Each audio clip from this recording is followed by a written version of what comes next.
Olá, meu nome é Baldo, eu sou professor no Departamento de Fisiologia e Biofísica do Instituto de Ciências Biomédicas da USP, em São Paulo.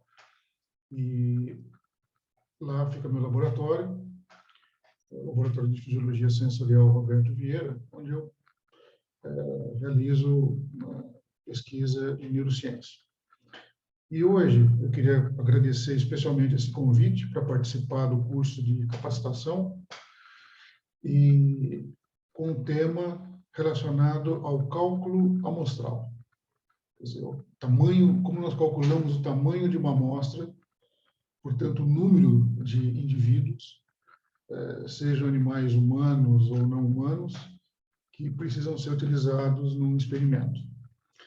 E, claro que isso tem um impacto direto no número de vidas que, eventualmente, serão sacrificadas nesse processo, no caso de experimentação animal, ou colocadas em risco, dependendo do tipo de pesquisa, no caso de uma experimentação humana. Então, realmente é muito evidente a importância do cálculo do tamanho da amostra no início, justamente no primeiro passo, ou um dos primeiros passos no planejamento de um experimento. Bom, o que eu vou abordar hoje aqui segue a seguinte linha. Eu vou fazer uma introdução, vou abordar os fatores principais que determinam o tamanho da amostra, vou dar alguns exemplos que ilustram esses números, dar uma ideia de como nós calculamos esse tamanho da amostra e como buscar eventuais reduções nesse número. E concluir depois nossa fala. Então, vamos lá. Uma coisa que certamente vocês já viram, e eu vou recordar aqui, porque eu preciso vamos dizer, desse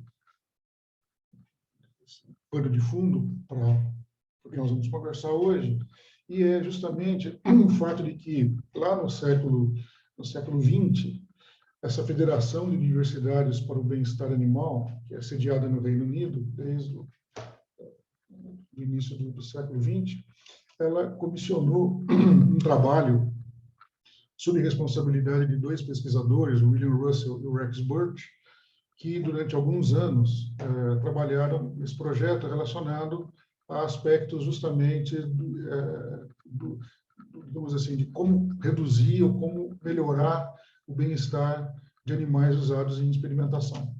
Então, aqui nós temos esses dois cientistas, e que deram uma contribuição muito importante para as coisas que a gente tem hoje. E até algumas pessoas acham que esses preceitos, esses conceitos são novos, e, na verdade, eles têm mais de meio século.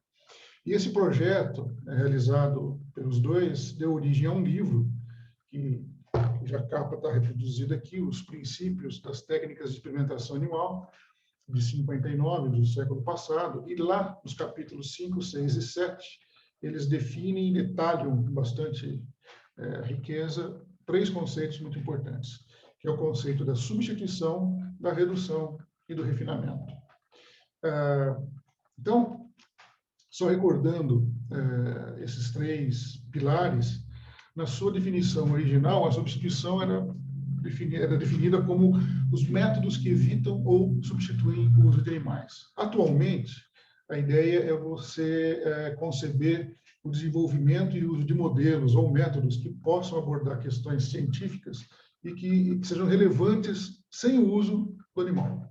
Então, um pouquinho mais palavras e mais conceitos, mas para dar uma ideia de que a gente precisa realmente não simplesmente evitar, mas tem que haver um desenvolvimento desses modelos, desses métodos que buscam essa finalidade.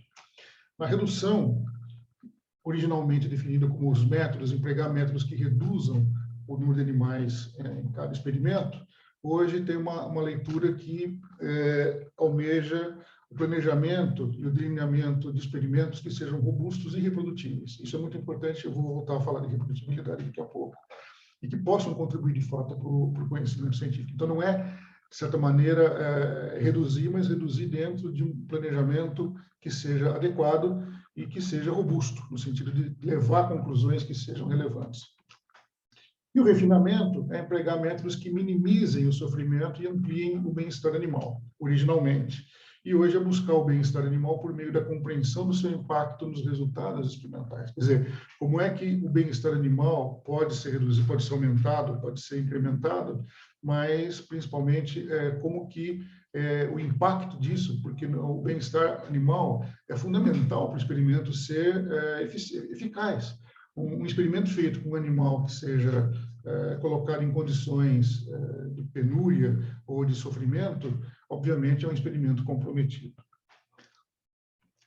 E eu vou focalizar hoje no processo de redução. O cálculo amostral e os elementos relacionados ao planejamento de um experimento, quando você precisa calcular o tamanho de uma amostra, já está pressupondo que você não está substituindo o animal por outro indivíduo, outro objeto de análise. E é claro que o cálculo amostral pode ter consequências também no refinamento, mas o impacto principal é sobre a redução do número de indivíduos utilizados num projeto de pesquisa. Muito bem. Portanto, se a gente pensar nos 3 R's, que é em inglês, né? Substituição é com essa, mas vem do inglês, replacement, reduction, refinement. Na verdade, essa iniciativa não se restringe simplesmente de maneira, como nós vimos as propostas originais, de uma maneira muito simplista. Não, a ideia é que ela busca alternativas para a experimentação animal e aumente o seu bem-estar quando o uso de animais não pode ser evitado. Então, os 3 R's não pressupõem que nós vamos evitar o uso de animais a todo custo. Não, existe, se esse custo for muito grande para a pesquisa, obviamente nós vamos ter que fazer uma concessão e usar animais, mas desde que seja usado o mínimo possível e garantindo o maior bem-estar que aquela pesquisa possa conferir. Então, isso é uma coisa muito importante, deve ser ressaltado nesse aspecto que eu vou focalizar hoje.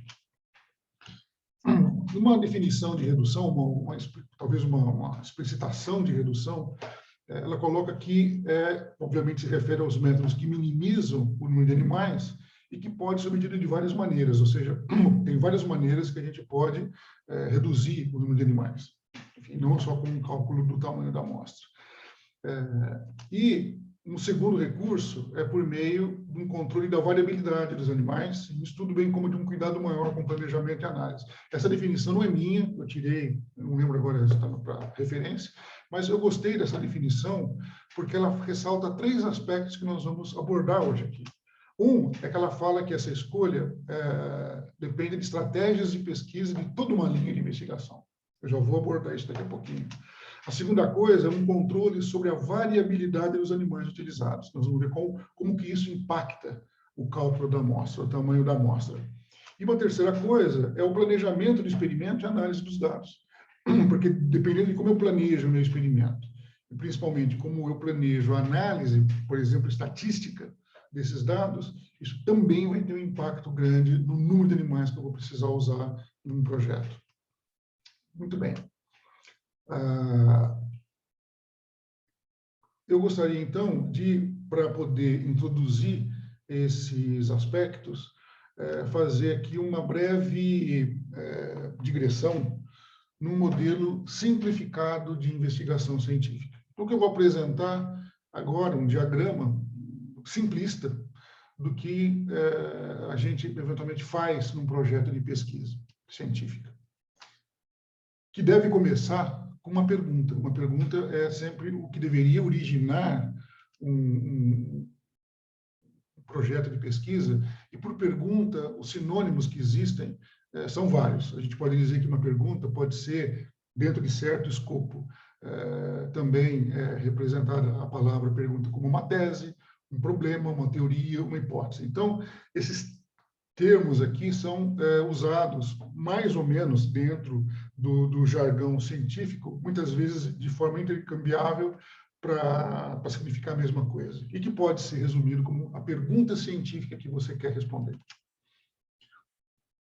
Dada que uma pergunta já foi definida com clareza, pode-se partir para aquilo que é o planejamento experimental. Existem várias características, eu não vou entrar em todos os detalhes aqui, mas, por exemplo, um planejamento experimental, ele pode ter uma natureza exploratória ou confirmatória. E eles têm essas duas características, essas duas naturezas têm diferenças importantes. Obviamente que um planejamento deve considerar qual que é a população-alvo. População-alvo é o ser humano, é um conjunto de animais, é uma espécie que eu quero estudar e tudo mais.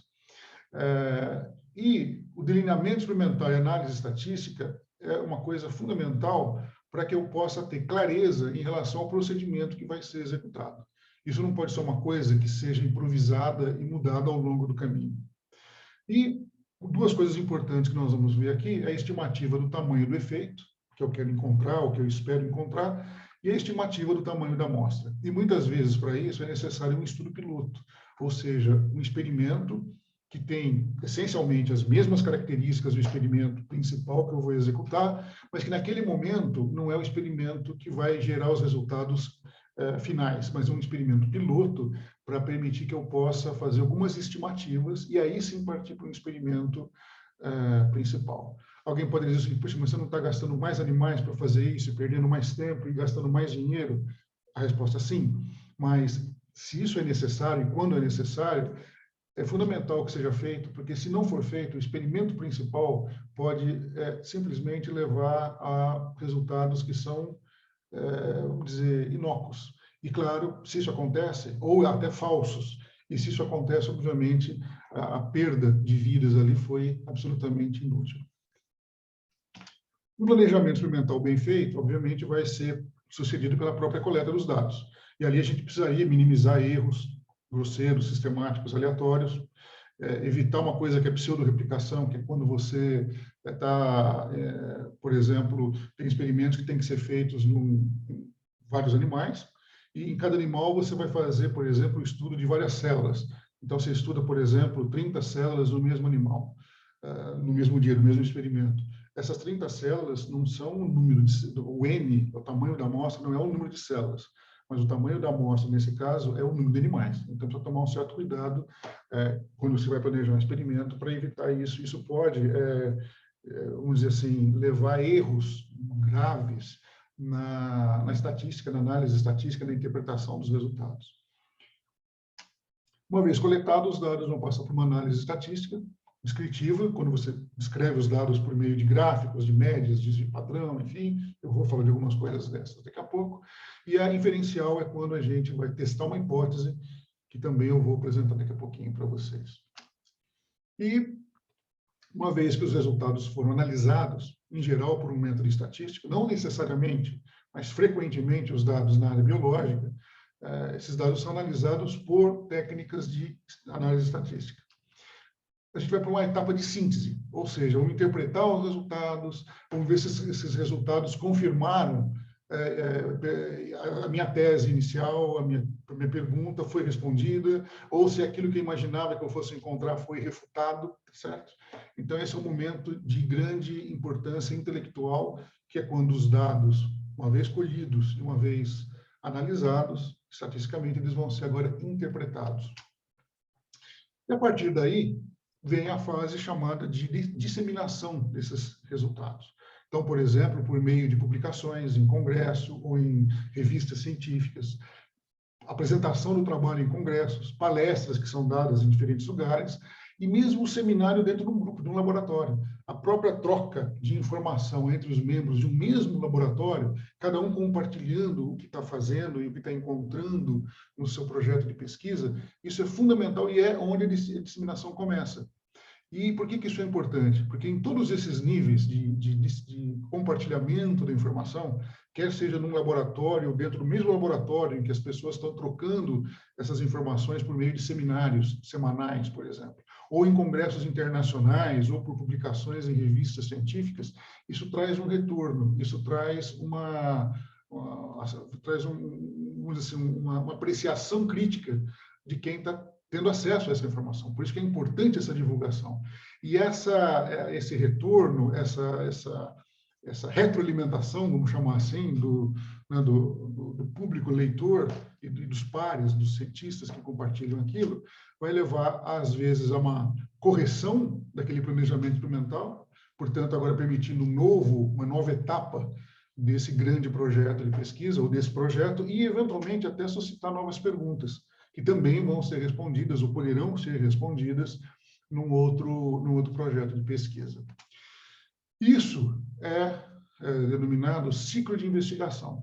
E eu falo que é simplista porque a coisa não é assim tão retinha. Isso aqui, na verdade, tem desdobramentos, interações e tudo mais. E esse ciclo de investigação leva a, quando essa informação é disseminada, aquilo que deveria ser uma coisa fundamental na ciência, que é a reprodutibilidade, ou seja, a possibilidade de aquilo que você observou, aquilo que nós observamos no experimento, no projeto, ser observado de forma semelhante em outros laboratórios, de outros países, enfim. E isso vai confirmando a eventual utilidade daqueles resultados. E o grande problema aqui, ao meu ver, e ao ver de muita gente, é que existe um problema no delineamento com frequência nos projetos de pesquisa. Então, os projetos de pesquisa podem sofrer um comprometimento que começa num delineamento inadequado.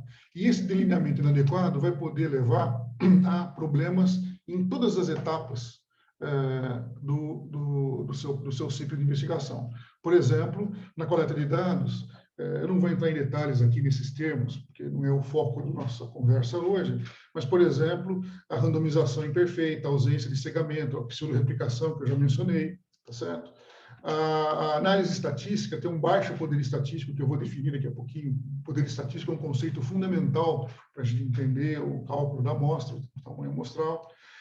O p-hacking é um termo em inglês que significa a gente brincar tanto com a estatística até obter o que a gente quer. A gente não faz isso por uma fé, mas às vezes a gente faz isso porque a gente quer encontrar um resultado e está carregada de boa intenção e acha até que fazer algumas coisas são certas, quando na verdade elas não deveriam ser feitas. Então, o p-hacking é um termo em inglês para significar isso. Você vai lá e fuça tanto no dado, que no resultado, na estatística, que você acaba encontrando eventualmente alguma coisa ali que não significa a verdade.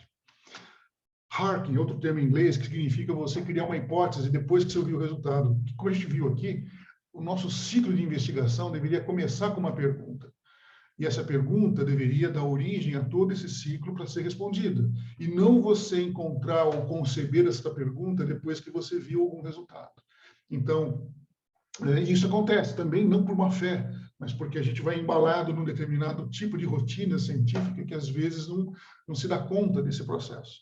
E isso é uma coisa que eventualmente poderia ser corrigida ou evitada lá no planejamento experimental.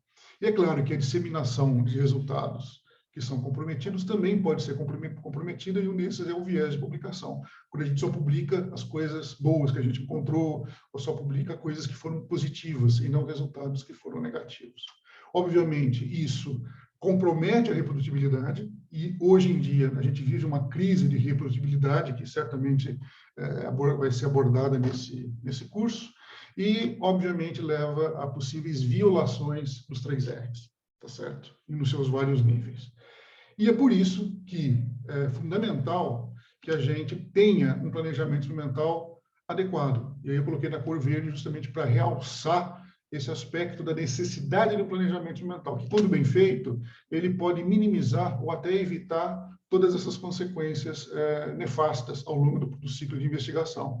E, obviamente, contribuir para a reprodutibilidade e também para a satisfação dos 3 R's. E dentro do planejamento experimental, hoje, o foco nessa nossa conversa é a estimativa do tamanho da amostra.